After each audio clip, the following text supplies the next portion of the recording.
No way. I can't celebrate our wedding anniversary with an ugly wife. Do you really think you're worth anything? You're disgusting. Thank God I'm going on a business trip soon. I don't want to see your face. You're the daughter of a construction company, so find me a nice place to stay, but don't expect much from your little family business that's almost bankrupt. I had hoped to rebuild my relationship with my husband, so I gathered the courage to ask him. But my hope was crushed when he coldly rejected me. The gentle smile he once gave me, saying he would take good care of me, was all a lie. His real intention was to marry the CEO's daughter. Even though my father was the founder and CEO, he worked from a simple office in our home. When my husband learned this, he thought he knew everything about our family business. Since then, he has looked down on me with bitterness. On our wedding anniversary, he made it clear that he planned to spend the night with a woman he truly loved, leaving me behind in despair with a smug smile on his face. My family is in the construction business. Since I graduated from university, I've lived with my parents and worked as an admin assistant to support the business. I didn't want to rely on them forever, so when my grandma passed away, I took over her house and started living on my own. Afterward, I met my husband John through a friend. We connected instantly in every way, including our values, and got married quickly. John and I started our new life together in my house, enjoying our happy days and excited about our promise to celebrate our wedding anniversary every year. However, our joy was dampened by the old house with its creaking floors and stained walls. I sighed, remembering the conversation I had with my father the day before. He suggested we build a new house for our new life. While I wasn't against the idea, the house held so many memories of my beloved grandmother. I was torn between starting a new life with my loving husband and holding on to the memories of my late grandmother. I couldn't decide what to do. Just tear down this old house. Your family is in construction. Can't you even handle something like this? You're just a small, inefficient builder from the countryside, or maybe this house suits a country bumpkin like you. John would snap in frustration whenever the floor creaked or the house made noises. When we first met, he was kind and cheerful. He joked about being intimidated by my job at my father's company, and we laughed together. He proposed to me, promising he'd take better care of me than my parents did. But after we got married and he visited my parents' house, he was shocked. The house was just ordinary, and the office was a small building on the same property. It was nothing like what he had imagined. There were construction materials piled up in the yard. Since then, John always found excuses not to visit my parents and started making degrading comments to me. Later, I heard that he told everyone at work he was marrying the daughter of a company president. I never told him that my family owned a large business. After that, our conversations decreased dramatically, and we began sleeping in separate bedrooms. If you get pregnant by mistake, I feel sorry for our unborn child. Have you ever looked at yourself in the mirror? He would say whenever we saw each other, criticizing my family background and appearance. Eventually, I started to avoid him too. One day, after work, I went shopping and got caught in an unexpected rainstorm. Soaked and shivering, I hurried home and went to the bathroom to take a shower. I noticed the basement floor felt damp, even though I had cleaned it that morning. It seemed like it hadn't dried properly. I hesitated but decided to get warm as quickly as possible, so I took off my wet clothes without thinking much. However, I froze at the uncomfortable feeling that something was wrong. The bathroom was still humid and water droplets clung to the shower curtain and walls. I had cleaned the bathroom the night before, and even if I forgot to turn on the exhaust fan, it seemed unlikely the room would stay that wet until late afternoon the next day. There was even a faint smell of shampoo that wasn't ours.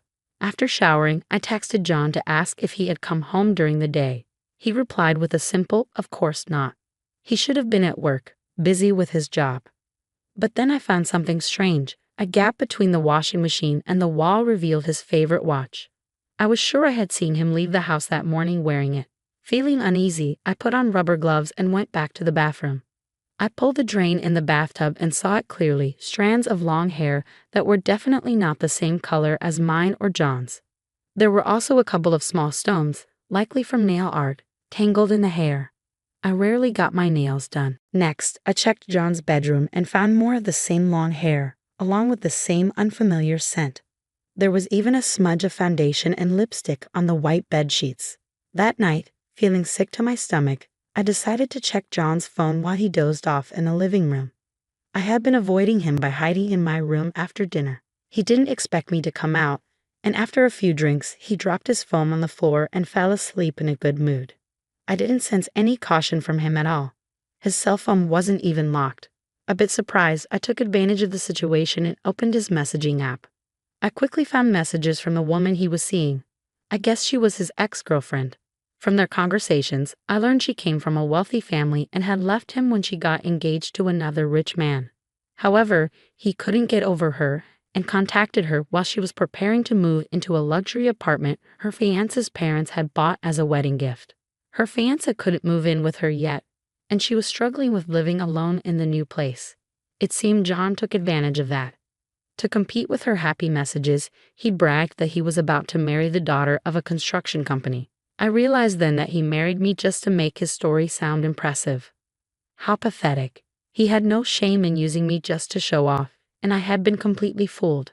I felt so stupid. I threw his phone on the floor, went back to my room, and cried out loud. I couldn't think straight and didn't even want to think about it. Our relationship had been cold for a while, but I hadn't given up on us. Now I couldn't stay calm. I cried like a child until I couldn't cry anymore. Exhausted, I fell asleep without realizing it. When I woke up, I heard John closing the door as he left for work. I jumped up, quickly cooled my swollen eyelids, and thought again about what I wanted to do. All I could remember was the image of the kind John I once knew. I couldn't believe it had all been an act. He could have easily divorced me when he realized I wasn't what he expected, but he didn't. I thought there might still be a chance for a fresh start. That day, I made his favorite stew and waited for him to come home. I usually made it from scratch, and he had once told me it was the best. I had fond memories of him eating it with a big smile.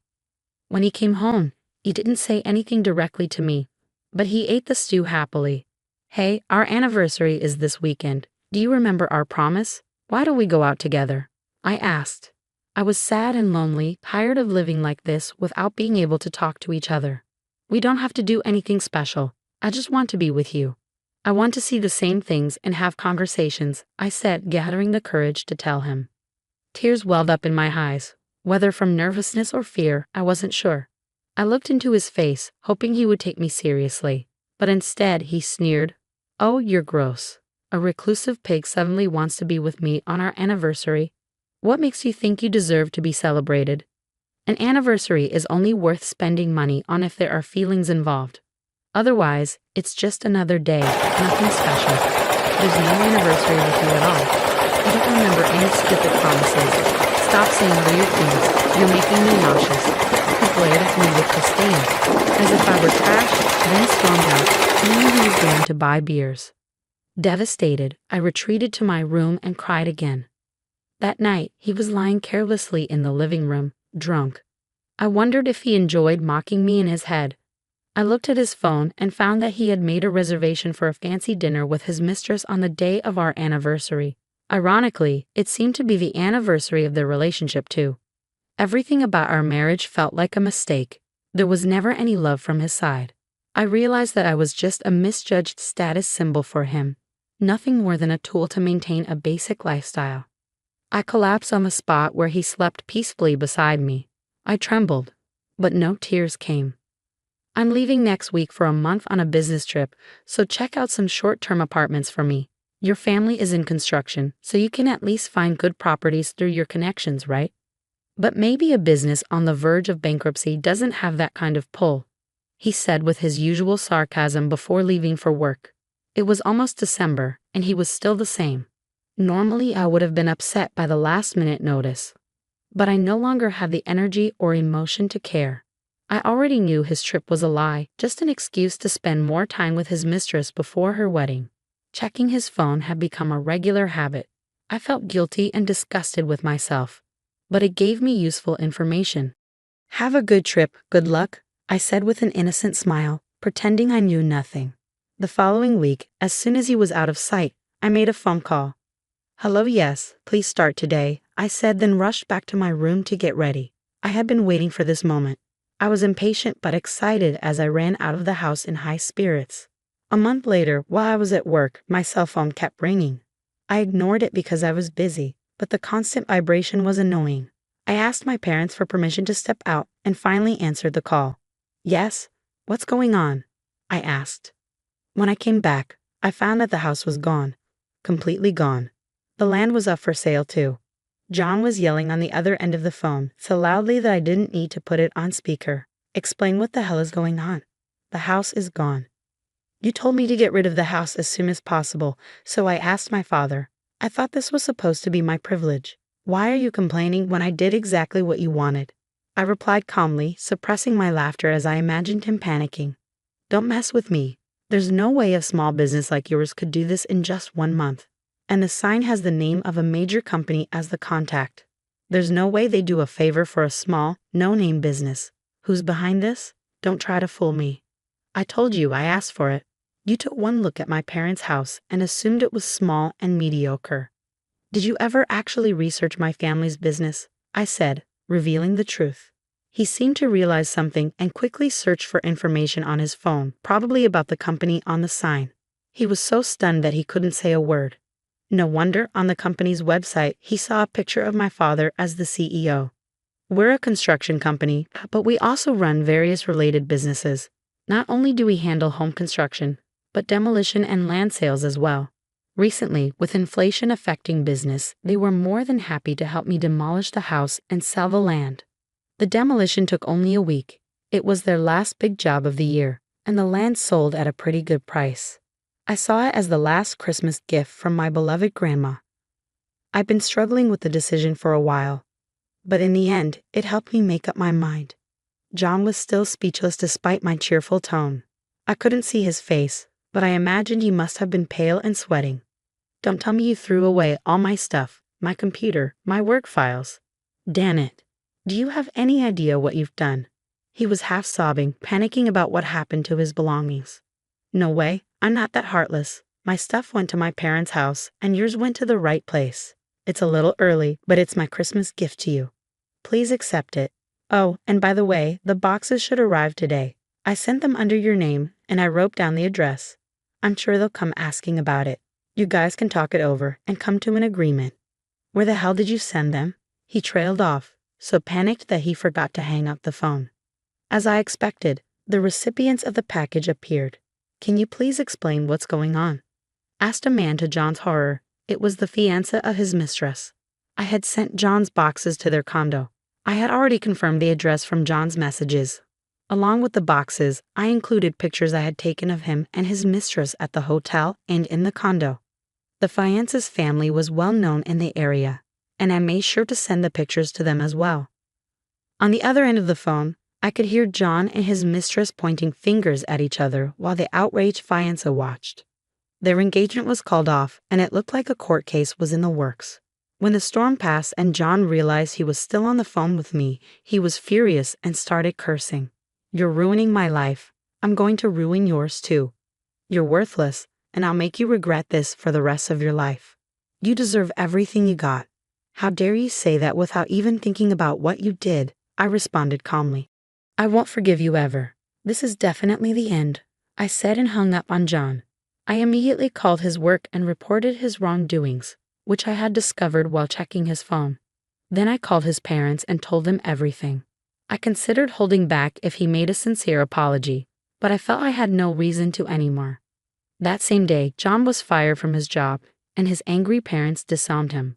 Overnight, he lost his job, his house, his wife, and his family. I was sure he couldn't stay in town any longer. After that, we officially divorced. Of course, I negotiated a large alimony settlement. His mistress was also abandoned by her furious parents. Her ex-fiancé sued her for swindling, and she was ordered to pay a huge compensation. They brought shame to a wealthy family, and the amount demanded from them was likely far greater than what a regular person like me could have managed. John and his mistress, now with no place in each other's lives, supposedly started over in a small apartment. With a damaged career and a naive young lady, they probably struggled to make a decent life together. Rumor had it they were arguing fiercely every day and just scraping by to pay their debts. Meanwhile, I bought a new house with the money from selling the land. I chose to live modestly without my parents' help and make the most of each day. Although my marriage failed, it taught me not to judge people quickly. I reflected on my naivety and learned not to waste this experience. I was hurt, but I am determined not to let it define me. I am committed to growing, becoming a better person, and learning to see people clearly. I set a big goal for myself and made a wish for a bright future.